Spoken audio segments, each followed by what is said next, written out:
We spent decades going through articles, eyewitness accounts, scientific papers, and of course the results from all those high-tech searches. It all comes down to one creature. It does. You asked us for a really exhaustive look at the source material around the world's most famous aquatic enigma, and that's what we're here to do. Today, we are taking a meticulous look at the Loch Ness Monster, known to many as Nessie, or Nice Egg in Scottish Gaelic. And this material, it presents one of the most compelling conflicts in, modern folklore and science.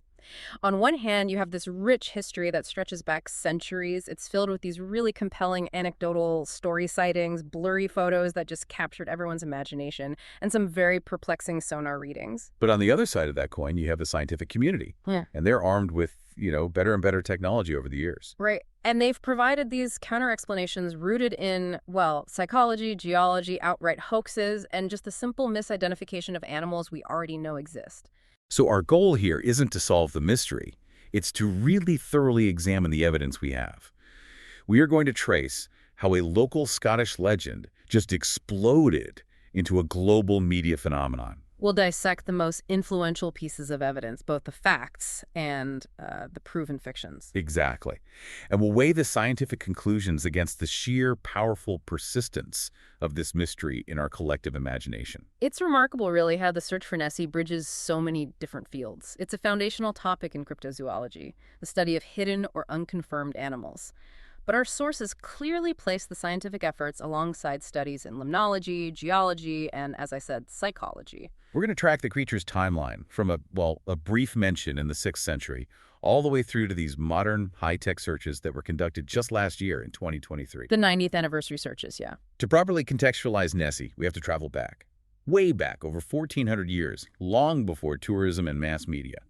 The foundational reference point, the one everyone brings up, is from the 6th century. That takes us to the text, The Life of St. Columba, which was actually written a century later, in the 7th century, by a man named Adamnan. And this text details the journey of the Irish monk, St. Columba. Okay. Around the year 565 AD, Columba was traveling in the area that is now Scotland, which was then inhabited by the Picts, and his path took him to the River Ness. The account itself it's quite chilling. It describes an encounter with locals who were in the middle of burying a man. What exactly happened to him? The man had been swimming in the River Ness when he was attacked and mauled by what the text calls a water beast, which then dragged him underwater. It's a really brutal story. It is, and it's an important point to underline that this incident happened in the flowing River Ness, which connects to the loch, not in the huge open body of Loch Ness itself. And what was Columba's famous intervention in all this? Well, one of his own followers, a man named Luini Macumin, tried to swim across that same river to get a boat. And the beast emerged again, coming out of the water, moving with incredible speed and power, ready to attack again. So Columba steps in.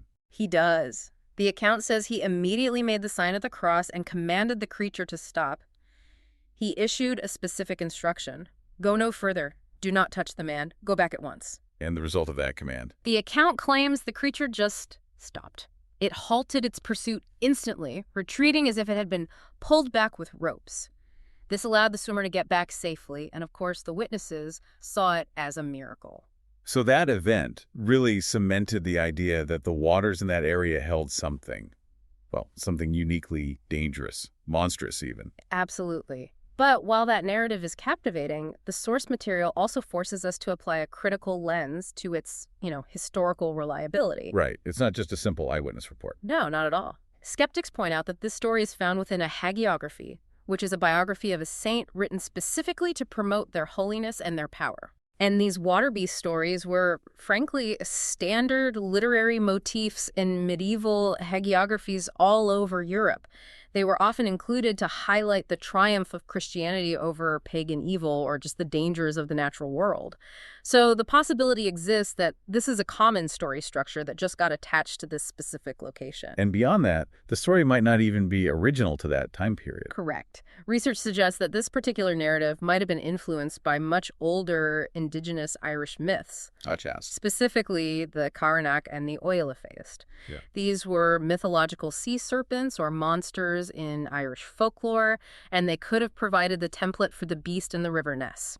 This really shifts the interpretation from a physical sighting to a synthesis of existing religious and cultural mythology. So we fast forward through the next several centuries, where the tradition probably just survived as local oral folklore. Mm. And then in the late 19th century, accounts start to appear in print, but often decades after the events themselves. The 19th century accounts act as a kind of bridge. First, you have D. Mackenzie's sighting. It's dated to 1871 or 1872, but it wasn't actually published until the 1930s. So after the modern craze had already started. Exactly. Mackenzie saw what he first thought was a log or an upturned boat, but then he noticed it began wriggling and churning up the water. He said it started moving slowly before it just rapidly disappeared below the surface. Then, in 1888, we get the account from Alexander MacDonald, which has a more specific description. MacDonald was a road worker. He claimed to have seen a large, stubby-legged animal near the shore at a place called Abriahan, moving about 50 yards away from him. And you reported it.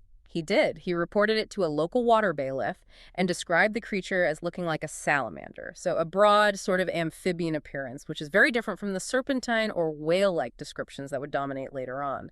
This collection of pre-1933 material is crucial, but Ronald Binns, the skeptical author and a former member of the Loch Ness Phenomena Investigation Bureau, he maintains a pretty firm position against these being proof of a long-standing tradition. He does. Binns' argument is that while these reports exist, they are just too scattered and too often published long after the fact to prove a continuous, widespread cultural belief in a specific, large monster before the modern media age really began in 1933. So they show localized, odd reports of something strange. But not the globally recognized cryptid that we know today. Right. So that brings us to 1933.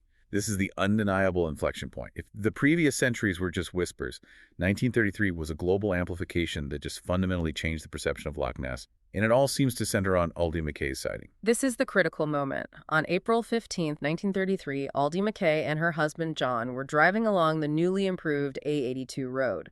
They saw an enormous creature rolling and plunging near the surface. The event was documented and published by a journalist, Alex Campbell, in the Inverness Courier on May 2nd. Let's focus on her description, because this is what really set the standard for the creature's immense size. She described its body as resembling that of a whale, and the water disturbance was just immense. She noted the water around it was cascading and churning like a simmering cauldron. Wow. And furthermore, when the creature plunged back down, it generated waves large enough to have been caused by a passing steamer. This implies significant displacement and, mass. And this is the moment the name shifted from a mythical water beast or salamander to the monster. Indeed. It was either Campbell or his editor, Evan Barron, who first applied the term monster to the sighting, and that shifted the narrative from obscure folklore to sensational news. This eventually led to the nickname everyone knows, Nessie, by the 1940s. Right. It's also important to note the cultural continuity here. Mackay later acknowledged that there was an established oral tradition of a beast in the loch well before her sighting. So that confirms that while the fame was new, the underlying idea was not. The timing of this media explosion brings us to that crucial discussion of accessibility.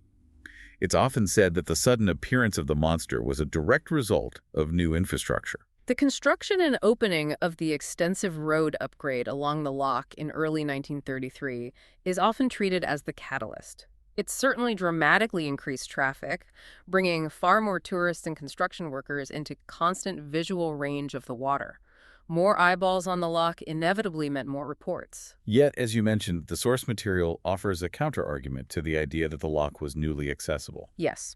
Binns challenges this concept, labeling it the myth of the Lonely Loch. He argues that because of the Caledonian Canal, which was operational long before 1933, the area was never truly isolated. Okay, but the road did change things. Oh, absolutely. The road upgrade changed the type of observation possible. It allowed drivers and tourists to have these fleeting elevated views across the water, which are often, very conducive to misidentification. So after Mackay's event, which established the creature's size and presence, we get the sighting that established its modern physical form. The account from George Spicer and his wife on July 22, 1933, is essential because it introduced the idea of a prehistoric reptile. The Spicer sighting involved the creature on land.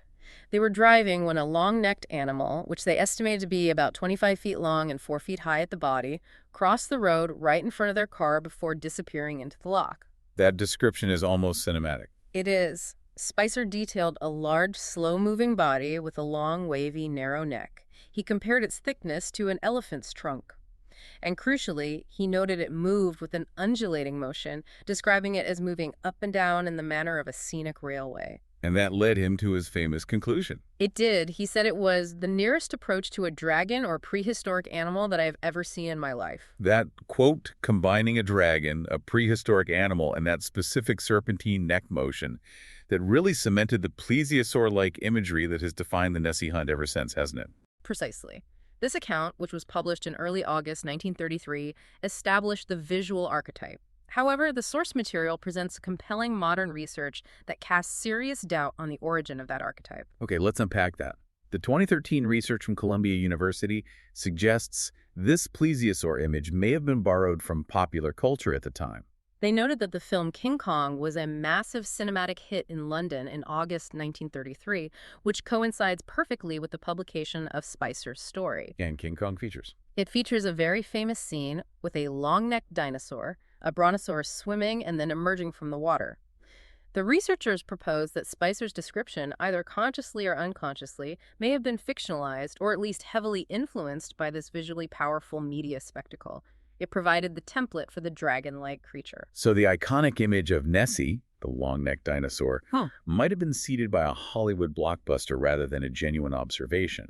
That really changes how we view the public frenzy that followed. It connects the rise of Nessie not just to better roads, but to the mass media distribution of images and the powerful human tendency to fit unusual observations into well-known templates, especially exciting, visually striking templates. Once that description was solidified, the race was on to capture Nessie on camera.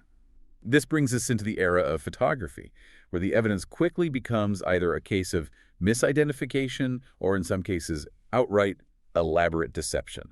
We begin with the very first alleged photograph of the monster, taken by Hugh Gray in November of 1933.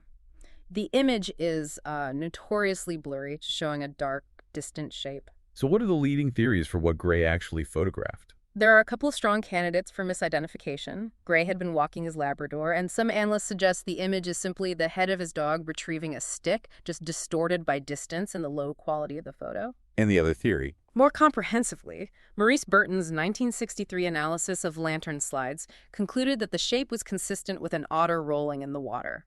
In the dark, cold waters of the loch, perspective is extremely challenging to judge. Then there was the famous near collision on the road in January 1934 with the motorcyclist Arthur Grant.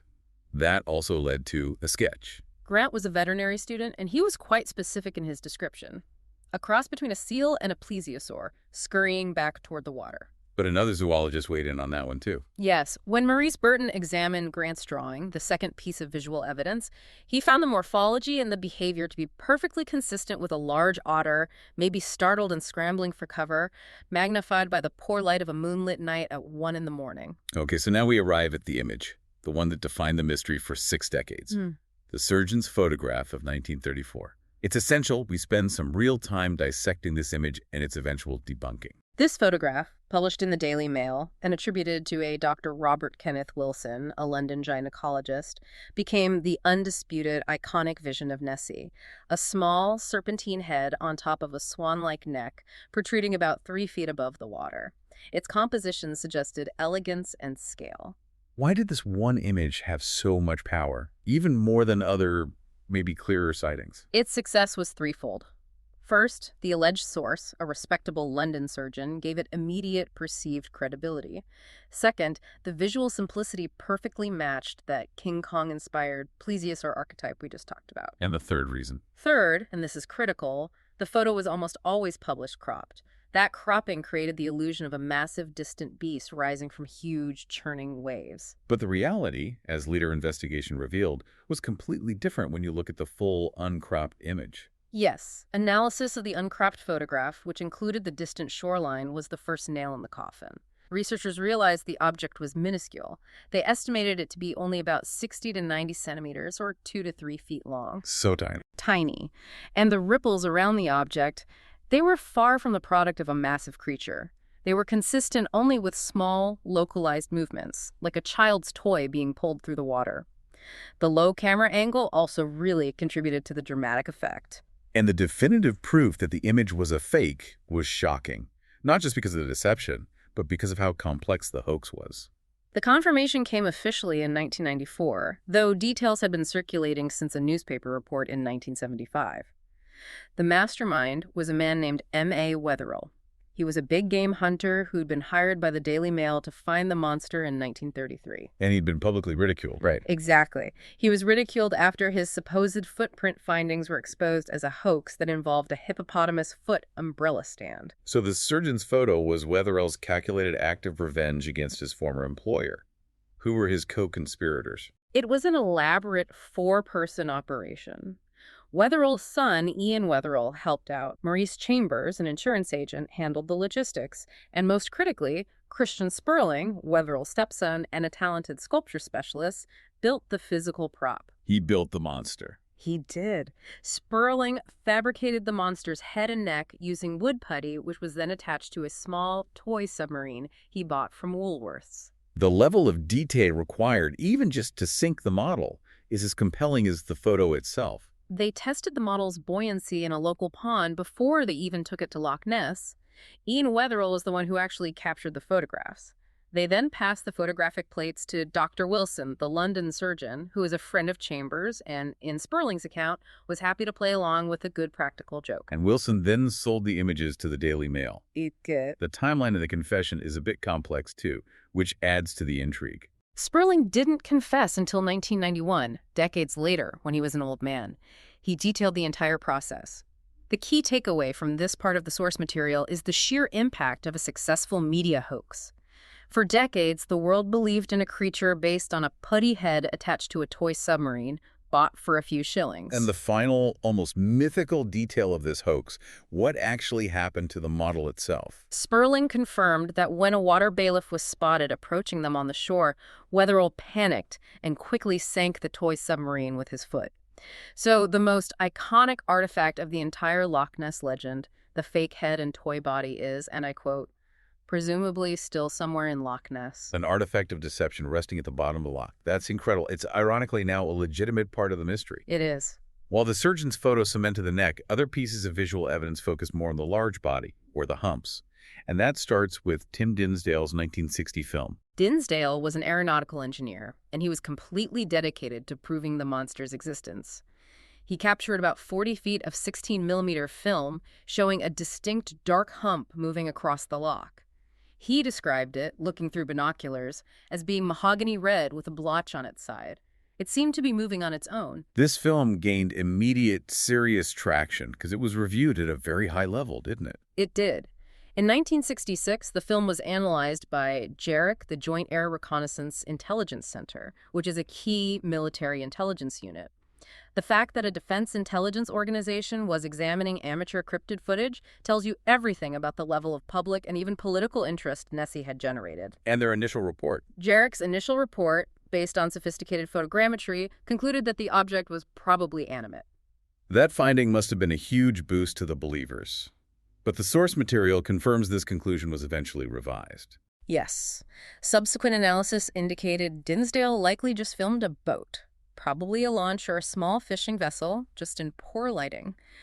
JARIC's initial estimates of the object's size and speed, which suggested this non-typical movement up to 10 knots, were eventually found to be overestimates. Why the mistake? It resulted from incorrect assumptions about the camera angle and various cuts and splices in the film itself. The shape seen in a 1993 digital enhancement, the one that suggested a large underwater body, was more likely just reflections from the opposite shoreline due to the low camera position. Before Dinsdale, the hump shape was also captured in a famous photograph by Peter McNab in 1955. McNab's photo, which was taken near Urquhart Castle, shows two distinct long black humps emerging from the water.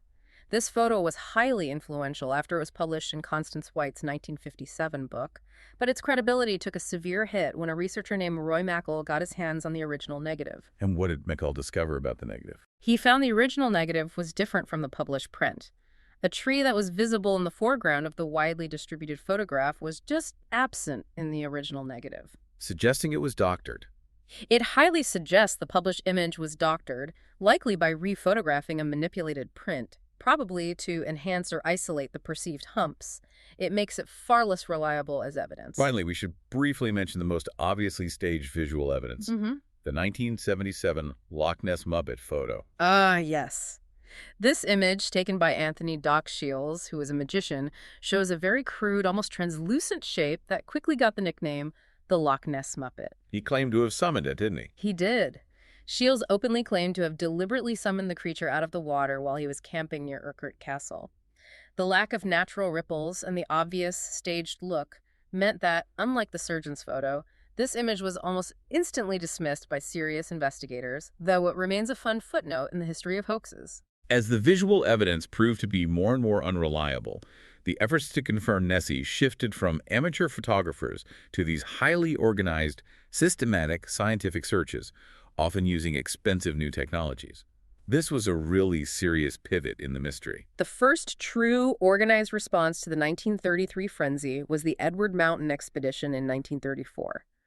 Mountain was an entrepreneur, and he financed 20 men equipped with cameras and binoculars to patrol the loch for 5 weeks. So a kind of civilian surveillance effort. What was the outcome of that? Despite all the manpower and dedication, they only managed to take 21 photographs, and none of them were definitive. Interestingly, a film taken by the expedition supervisor was later analyzed by zoologists, who concluded it showed nothing more exotic than a gray seal. So that demonstrated early on that just watching the loch wasn't going to be enough. Exactly. And that failure led to the formation of the organization most associated with the long-term search, the Loch Ness Phenomena Investigation Bureau. The LNPIB. Yes, the LNPIB. It operated for a decade, from 1962 to 1972, and it represents the high point of structured civilian research. It was run by dedicated volunteers and professionals, including the prominent naturalist Sir Peter Scott. And their method was to set up permanent camps. That's right. They set up camps, like the one at Achnahannet, equipped with 35mm movie cameras and powerful telescopic lenses. Their mission was to get photographic proof. They maintained watch points designed to cover about 80% of the loch surface during daylight hours. A decade-long commitment. A decade, often dealing with extreme weather and countless false alarms. But in the end, the LNPIB concluded its work without any definitive visual evidence of the monster. Given the loch's infamous depth, it's deeper than the North Sea and its murky, peaty waters, technology became the necessary next step. And the first serious sonar readings actually predate the LNPIB. Yes, the first notable detection came in December 1954 from a fishing boat called the Rival 3. The ship was equipped with a scientific echo sounder. At a depth of 146 meters, that's nearly the bottom of the loch, the instrument detected a large object. And it wasn't just a blip. No. Crucially, the contact was maintained for 800 meters. It showed the object moving in tandem with the boat before it was lost and later regained. This provided objective technological data that suggested a large, mobile target was down there in the abyss. Then came the targeted scientific sonar studies in the late 1960s, led by D. Gordon Tucker. Tucker was the chair of electrical engineering at the University of Birmingham. He used Loch Ness as an ideal testing environment for a prototype sonar transducer. His setup was highly precise. It involved an acoustic net, where the sonar device was fixed underwater at Temple Pier and directed across the loch. This system could track moving targets with much greater accuracy than earlier systems. And what were the results of that 1967-1968 trial? During their 2-week testing period, they identified multiple targets that showed non-typical movements, especially at depth, including speeds they estimated up to 10 knots. While they filtered out shoals of fish and other known objects, the remaining signals were consistent with large, fast-moving, unusual objects. The data didn't provide, a shape, but it strongly indicated the presence of something inexplicable. The 1970s then saw the entrance of Robert Rines and the Academy of Applied Science, pushing the technology even further with submersible cameras. The 1972 findings were incredibly controversial. Rines' team was innovative. They used a Raytheon sonar unit that was linked to a submersible camera equipped with a powerful floodlight. The camera was programmed to automatically snap photos only when the sonar detected a moving target of a certain size. And in August 1972, the sonar returned several massive echoes, tracking moving targets estimated to be between 6 and 9 meters long. Some data points even suggested a large protuberance, which proponents interpreted as a tail. But the lasting legacy of the 1972 search really lies in those highly disputed photographs, yes, particularly the rhomboid flipper. The submersible camera captured 2 photographs, which Rines' team published after enhancement and retouching. They appeared to show a rhomboid, or diamond-shaped flipper, roughly 6 to 8 feet long, seemingly in different positions, implying movement. This was the visual evidence Rhines needed to support his plesiosaur hypothesis. But those photos faced immediate and enduring skepticism, didn't they? Especially regarding the image processing. The criticism was intense. Critics argued the images were so heavily retouched that they were just unreliable. Skeptics suggested they depicted reflections, processing artifacts from the low-light, high-contrast environment, maybe air bubbles, or simply distorted views of the loch floor or a passing fish fin. And Rhines himself later admitted there were issues. He did. He later admitted that at least one of the flipper photos may have been manipulated or retouched by a magazine editor before it was published, which further damaged their credibility. The flipper photo led directly to the famous naming debate in 1975. Yes. Based heavily on the 1972 and 1975 photographic data, Rhines and Peter Scott, the noted naturalist, proposed the scientific name Nessie rhombopteryx, Which literally means, Ness Monster with the diamond-shaped fin. and the motivation for this was pragmatic, not just academic. Precisely. Their intention was to apply a Linnaean name to classify the creature, which would then allow them to petition the government to add Nessie rhombopteryx to the British Register of Protected Wildlife. If Nessie had legal protection, it would have given researchers greater access and prevented potential trophy hunting. But a Scottish politician countered this with a famously perfect anagram. Nicholas Fairbairn. He immediately highlighted that the scientific name Nessie rhombopteryx could be perfectly rearranged to spell Monster Hoax by Sir Peter S. An incredible piece of verbal wit. It was, and it immediately undercut the serious scientific intent of the naming. Rhines, never one to be outdone, responded with his own counter-anagram. Yes, both pics are monsters are. Rhines returned to the loch in 1975 and later years. What did he find then? In 1975, Rhines got more photographs. One was published as showing the head, neck, and upper torso of a plesiosaur-like animal with dark skin. However, critics quickly identified it as a waterlogged log or tree stump due to its grainy texture and the sediment around it. And the gargoyle head. Right. Another photo, famously dubbed the gargoyle head, appeared to show a large horned head. It's vital to connect this to later findings. During Operation Deep Scan in 1987, a similar-looking object was filmed, and it turned out to be a tree stump. It just illustrates how difficult it is to identify things in the loch's dark conditions. Rhines' dedication was lifelong, but by 2008, his conclusion had become dishearteningly pessimistic. By the mid-2000s, yes. Rhines noted the decline in quality eyewitness reports and the distinct lack of recent definitive sonar readings. He actually theorized that the population may have gone extinct. And his reasoning was tied to the environment. It was. He suggested the animals failed to adapt to temperature changes caused by global warming, indicating the creatures were pushed past their environmental tolerance limits. The 1987 effort, Operation Deep Scan, was perhaps the largest coordinated sonar search ever. It was immense. It involved 24 boats simultaneously cruising the width of the loch, equipped with advanced echo-sounding equipment.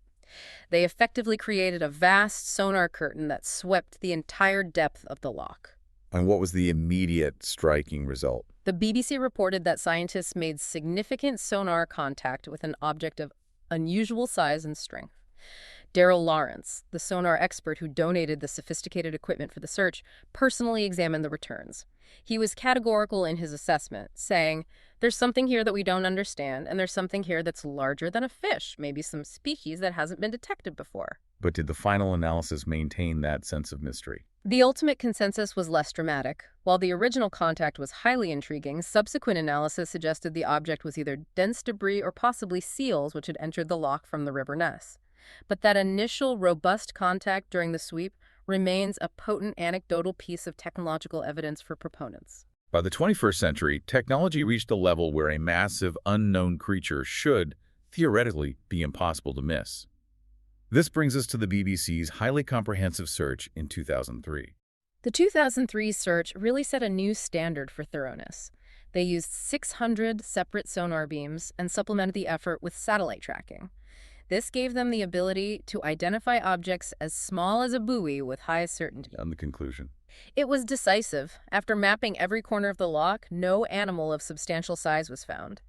The scientists involved publicly stated that, based on the technology they used, the monster was proven to be a myth. And sometimes, these high-tech searches find monsters that just confirm the role of media fakery in the mystery. The 2016 Kongsberg Maritime search found physical proof of one of the earlier hoaxes. Adrian Shine's team, using a sophisticated underwater robot called Munin, was surveying the loch bed when they found an extremely large, identifiable structure. It was the remains of the Nessie model prop created for Billy Wilder's 1970 film, The Private Life of Sherlock Holmes. It had sunk during filming. It had.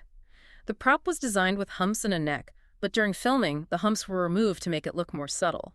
This fatally altered its buoyancy, causing it to sink and then rest undetected for 46 years. This is where the source material provides its most definitive modern insight.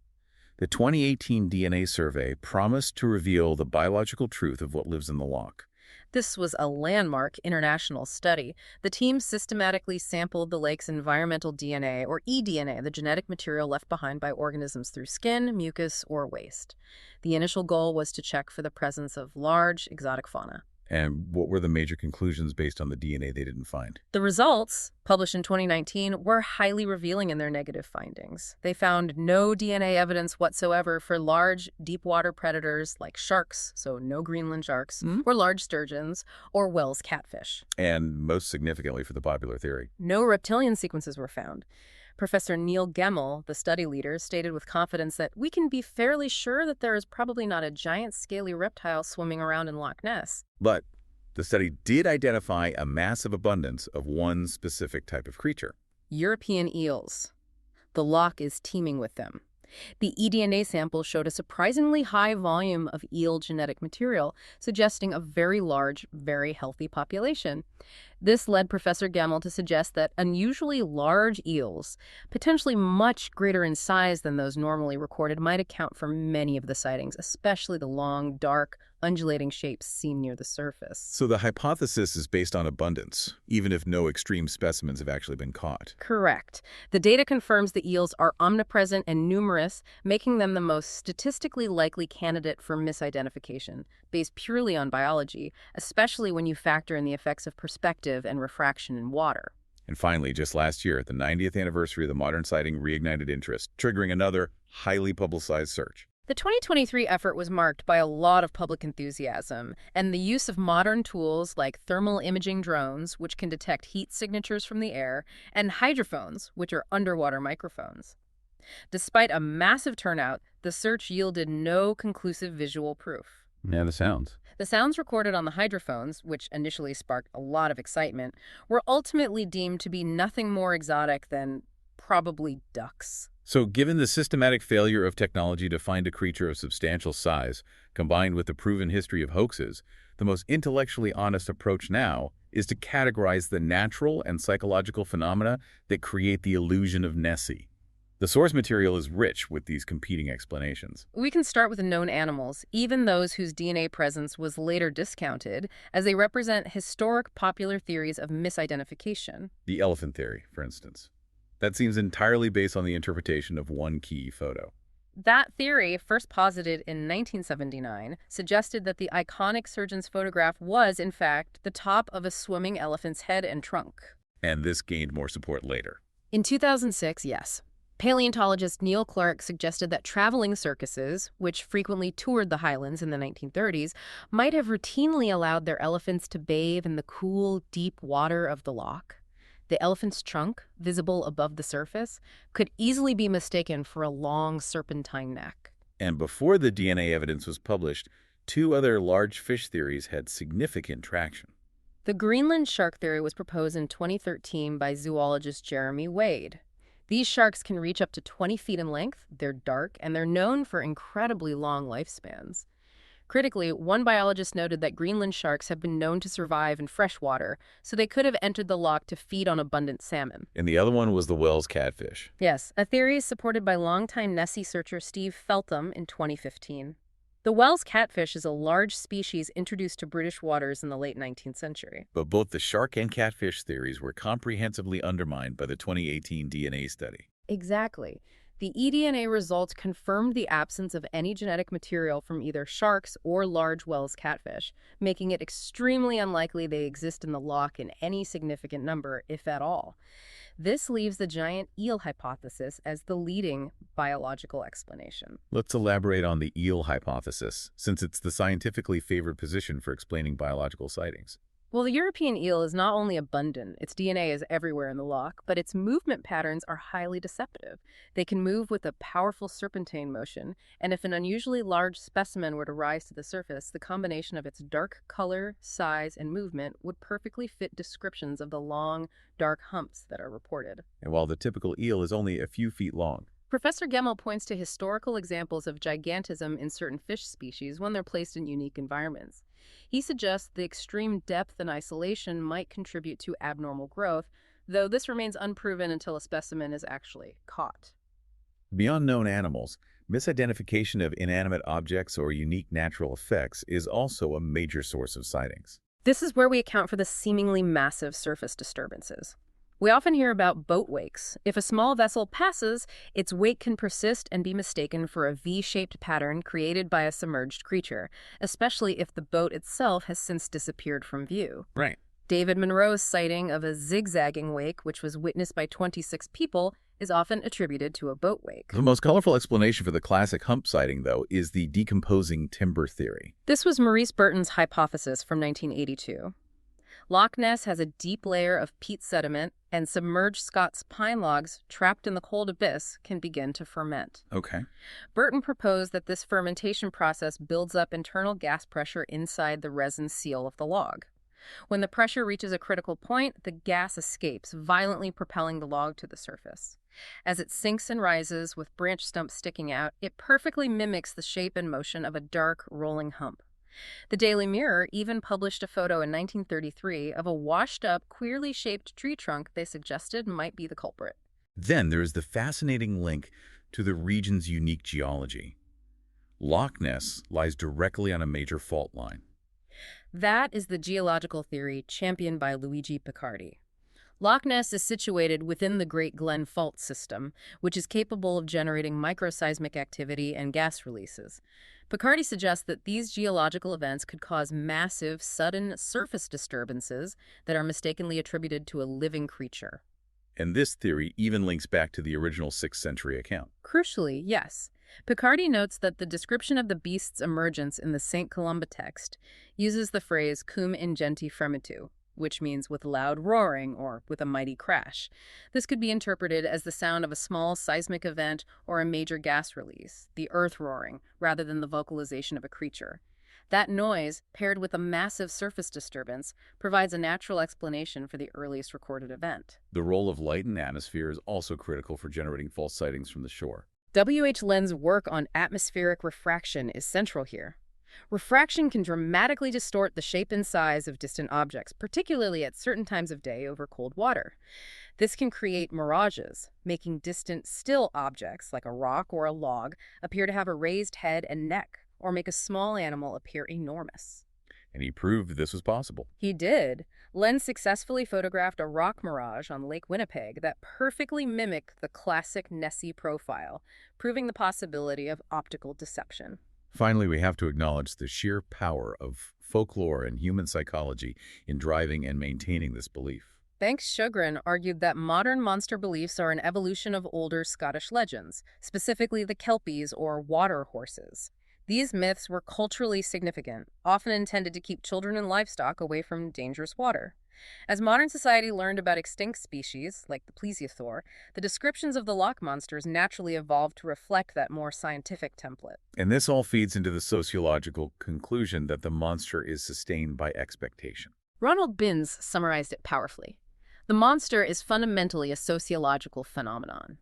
The core component is human psychology, the ability of the eye to see what it wants and expects to see. If you are looking for a long-necked dinosaur, the convergence of a rolling otter, a floating log, a seismic ripple, and a light mirage provides the perfect psychological recipe for confirming your belief. Despite the overwhelming scientific evidence supporting misidentification or hoaxes, the plesiosaur remains the creature of choice in the popular imagination. We have to dissect why this hypothesis persists and look at the fundamental scientific challenges it faces. The visual power of the plesiosaur, originating largely from the Spicer description and the surgeon's photo, is immense. However, when we apply hard biological and geological scrutiny, the theory just collapses almost immediately. Let's start with the basic biology of the creature that people imagine. The popular depiction is a creature lifting its head high above the water in a graceful swan-like pose.